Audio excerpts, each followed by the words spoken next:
ఆడవాళ్ళు ఉన్నారు, పైగా పెళ్లిడికి వచ్చిన పిల్లలున్నారు. ఈ రౌడీ విధంగా ఊళ్ళోనే ఉండనిస్తే మనం ఎలా ప్రశాంతంగా బతకగలం? వాళ్ళు నీకన్నా మంచోళ్ళయ్యా. వాళ్ళు ప్రాణాలకు తెగించి మనల్ని కాపాడడానికి వస్తే అంతలోనే అది చేస్తారు ఇది చేస్తారంటే ఏంటయ్యా అర్థం? ఇలాగే మునుపొకడొచ్చి మన పొలాలు రాసిమ్మన్నాడు. 4 ఏళ్లు కుక్కల్లా హీనంగా బతికాం. వీళ్ళని చూస్తే దున్నపోతుల్లా బలిసి వందల సంఖ్యలో ఉన్నారు. వాళ్ళని ఇక్కడ ఉండడానికి ఒప్పుకుంటే ఈ ఊరే నాశనం అయిపోతుంది. నాకెందుకో వాళ్ళు మన ఊళ్ళో ఉండడమే మంచిదనిపిస్తుంది. నీకే వంటరాడువి, ఇంట్లో ఆడాలుంటే తెలుసుద్ది సమస్య ఏంటనేది. తాత చెప్పిందే కరెక్ట్. వాళ్ళిప్పుడు మన ఊళ్ళో ఉండడం మనందరికీ మంచిది. ఊరుకోమ్మా, చివరికి ఆడవాళ్ళు కూడా పంచాయతీలో సలహాలు ఇచ్చేవాళ్లే. పెద్దయ్యా, జయేంద్ర ఇంకా చచ్చిపోలేదు, చావు దెబ్బ తిని వెళ్ళాడంతే. ఆడి తిరిగొచ్చాడంటే మనుషులు పెట్టి కొట్టిస్తారా అని ఊరు మొత్తం తగలబెట్టడం ఖాయం. అవునే. ఇలా చూడండి, ఇప్పుడు మన సమస్య వీళ్లు కాదు. సమస్య ఏంటంటే ఇంకో 6 నెలల్లో వ్యవసాయం చేసి మన పొలాల్ని కాపాడుకోవాలి. ఇది బీడు భూమి కాదు, వ్యవసాయ భూమి అని నిరూపించాలి. అందుకోసం వాళ్ళు మన ఊళ్ళోనే ఉండాలి. ఆ అమ్మాయి కరెక్ట్ పాయింటే మాట్లాడుతోంది. ఇది జరిగే పని కాదులే. పొలాల కోసం మానాన్ని తాగట్టు పెట్టాలా? చెప్పండి. ఊరుకోవయ్యా, మనకు వేరే దారి లేదు. మా అమ్మాయి చెప్పింది నిజమే. అవన్నీ అలా ఉంచండి. ఎంతకీ పొలం ఎవరిస్తారు? ఏం మాట్లాడరే? చెప్పండి, పొలం ఎవరెత్తారు? నా దగ్గర 1 ఎకరం ఉంది, నేనిస్తా వాళ్ళకి. ఏంటి 1 ఎకరమా? దాంతో ఏం చేయాలని? నాకు 8 ఎకరాలు ఉంది, వాళ్ళకి నేను ఇస్తాను.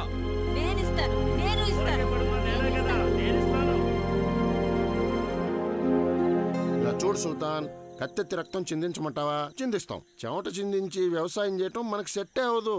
వెళ్ళామా, వేసేసామా, కాలైనా సరే తలైనా సరే జస్ట్ 15 మినిట్స్ పని అయిపోయిందా, బిర్యానీ తిన్నామా, టేక్ రెస్ట్. అది వదిలేసి ఎండనక వాననక ఎందుకు ఈ తిప్పలు చెప్పు? సాంబశివం అన్న అద్భుతంగా మాట్లాడావు. ఒకసారి ఎట్రా. కంగ్రాచులేషన్స్. వెళ్ళు. సాంబశివం, అన్నంట మర్చిపోయావే. అడిగిన దానికి కరెక్ట్గా సమాధానం చెప్పు, అప్పుడు అన్న కూడా తగిలిస్తా. ఇది చెప్పు, గుమ్మడికాయ తీగకు కాస్తుందా మొక్కకు కాస్తుందా?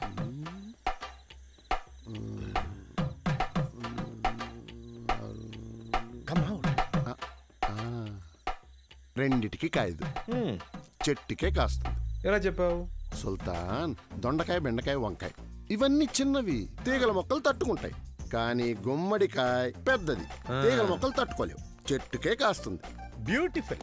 చెట్టుకి గుమ్మడికాయ. అవును సుల్తాన్, మన చిన్నప్పటి నుంచి తెలియదు. అయితే రక్తం చిందిస్తారు గాని చెవట చిందించరు. తలలు తీసేయడం మీకు ఈజీ, వ్యవసాయం మీకు కష్టం. గుమ్మడికాయ దేనికి కాస్తుంది, ఎలా కాస్తుంది అది మాత్రం తెలియదు. ఇప్పుడు చెప్తున్నా, నేనే పని చెప్పినా చేస్తానని చెప్పారు కదా, ఇంకా మీ పని వ్యవసాయమే. లేదు మా వల్ల కాదు అనేవాళ్ళు మీలో మీకు అలవాటు ఉందిగా. ఓడిపోయిన వాడు గెలిచిన వాడి మాట వినాలని. రండి, వచ్చి నన్ను కొట్టి పడేయండి, ఆ తర్వాత మీ ఇష్టం. బాబు, వాళ్ళెలా మీతో గొడవ పడతా? తొందరపడ కాసి. రేపు పొద్దున 5కి షార్ప్గా అందరు రెడీగా ఉండాలి. జోకా, బ్లడీ జోకా. అది ఒక ఏనుగు గుంపు. ఒకళ్ళు ఇద్దరు కాదు, 100 మందికి పైగా ఉన్నారు. వాళ్ళని కాదని ఒక్కరు కూడా ఆ భూమి మీద కాలు పెట్టలేరు. వాళ్ళ బలం వాడొక్కడు. రావణుడు, 100 తలల రావణుడు. నా సాయం లేకుండా నువ్వు వాళ్ళని ఏమీ పీకలేవురా. ఆ రోజుల్లో పంట పొలాల్ని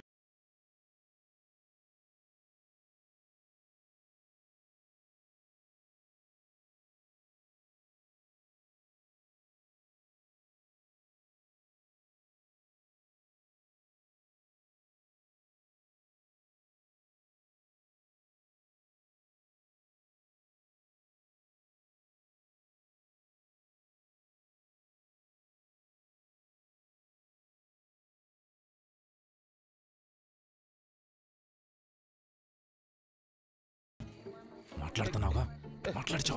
ఎందుకు రమ్మందరూ చూస్తారు? సుల్తాన్,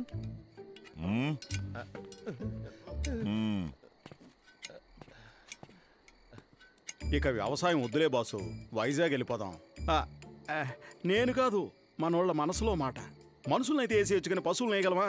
వైజాగ్లో అయితే షేర్ ఆటో నడుపుకొనైనా బతికేయచ్చు. ఇవన్నీ ఇక్కడికి రాకముందు ఆలోచించాలి. వచ్చి చేయాల్సిందంతా చేసాం. ఈ ఊరు సమస్య తీరే వరకు ఇక్కడే ఉండాలి. ఓ సంతేనా? 1 గంట టైం ఇవ్వు సుల్తాన్. ఈ ఊరిని ఇబ్బంది పెట్టి నా కొడుకుల తలాలు నరికి నీ కాళ్ళ ముందు ఉంచుతాం. మేము వెళ్ళి మూటా ముళ్ళి సర్దేసుకొచ్చా. అట్ట చూడ మాకయ్యా.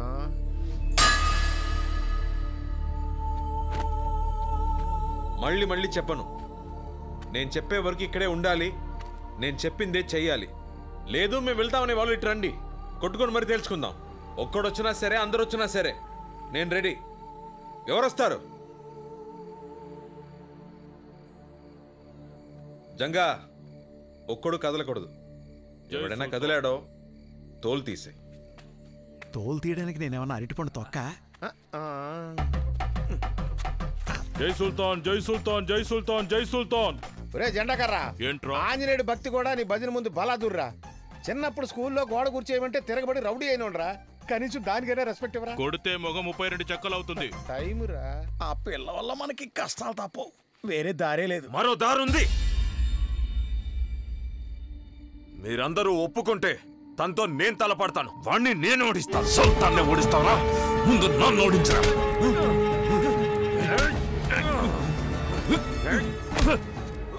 ఆపండ్రా, ఆపని చెప్తున్నాను కదా. ఎందుకు ఇలా గొడవ పడుతున్నారు?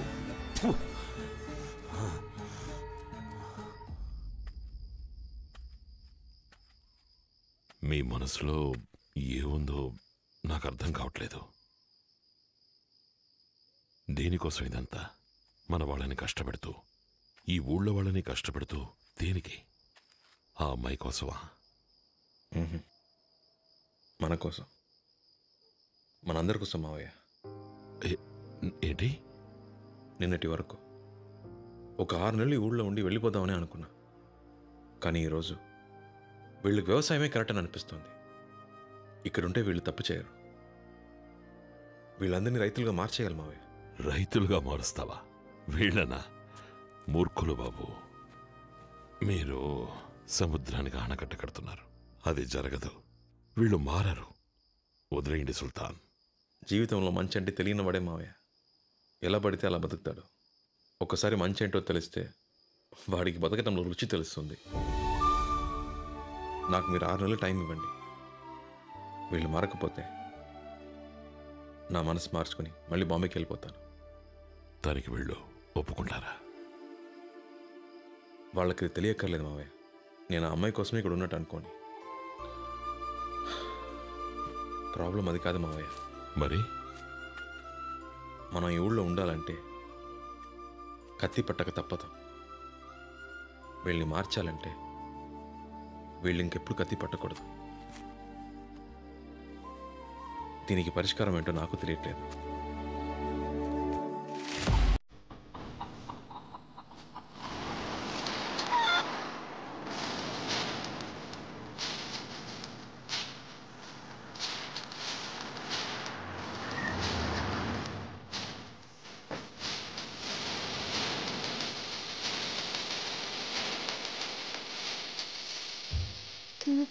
ఇదంతా ఎవరు?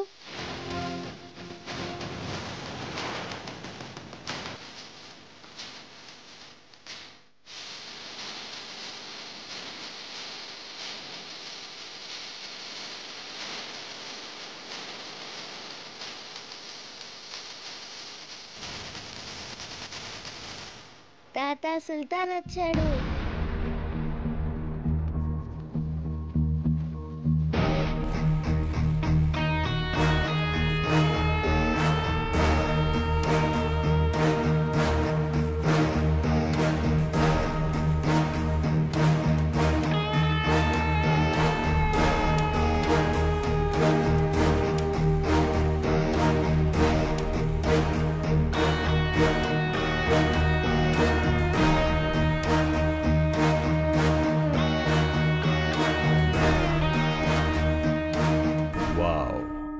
రావణుడు, 100 తలల రావణుడు.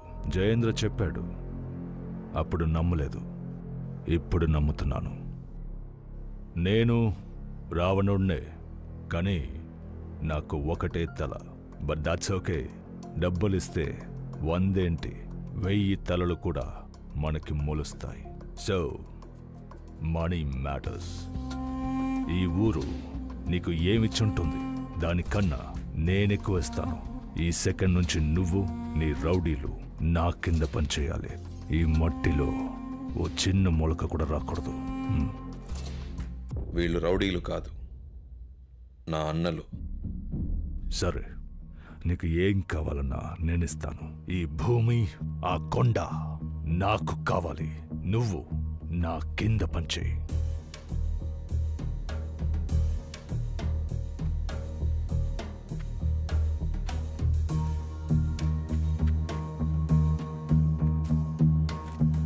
ఈ భూమి కొండ కావాలంతేనా? ఇమ్మని చెప్తా.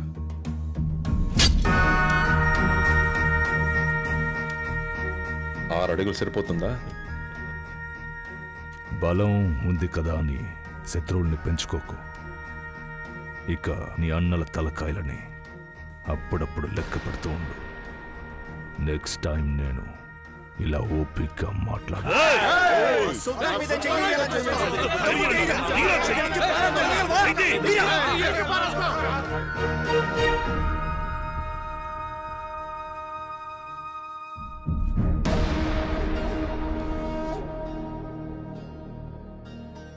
మీ వాళ్ళకి నా కోపమే తెలుసు. మా అన్నల కోపం ఎలా ఉంటుందో తెలియదు. మీరు తట్టుకోలేరు. ఇది వీళ్ళ నేల, వీళ్ళ మట్టి. ఈ ఊరి వాళ్ళ బాధలు చూడలేకే ఒకడిని చచ్చేలా కొట్టాను. ఇప్పుడు నేను ఇక్కడి మనిషిని. జోలికొస్తే నరిక్కేస్తా. ఇంకెప్పుడు ఇక్కడికి రాకు. వస్తే మళ్ళీ వెళ్ళాం.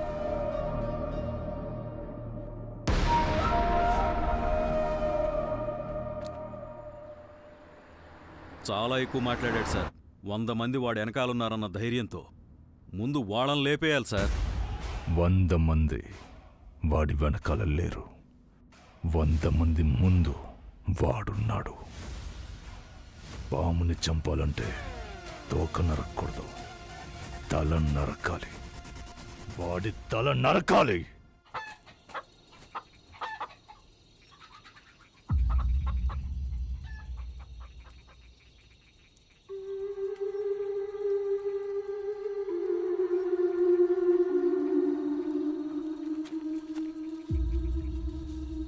వీళ్ళు మనకన్నా పెద్ద గంగలో ఉన్నారు. చాలా జాగ్రత్తగా ఉండాలి. మనం దొరికేమో అయిపోతాం. మనకి కావాల్సింది అదిగో ఆ మంచం మీద పడుకున్నాడే, ఆడొక్కడి తలే.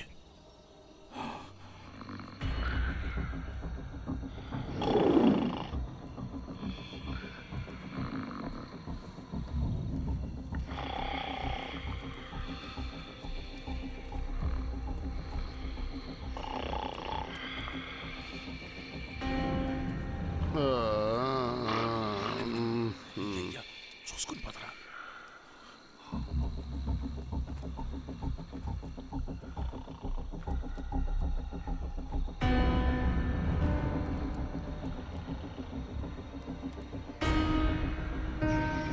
ఆగాగు, లేస్తే అరుస్తాడు. ఊరు మూసి పొడి చేద్దాం. అరవకుండా గొంతు నేను కోస్తా. నోరు నొక్కి పెట్టరా, ఏసేస్తా. రే, ఇవన్నీ ముందే ప్లాన్ చేసుకుంటారా?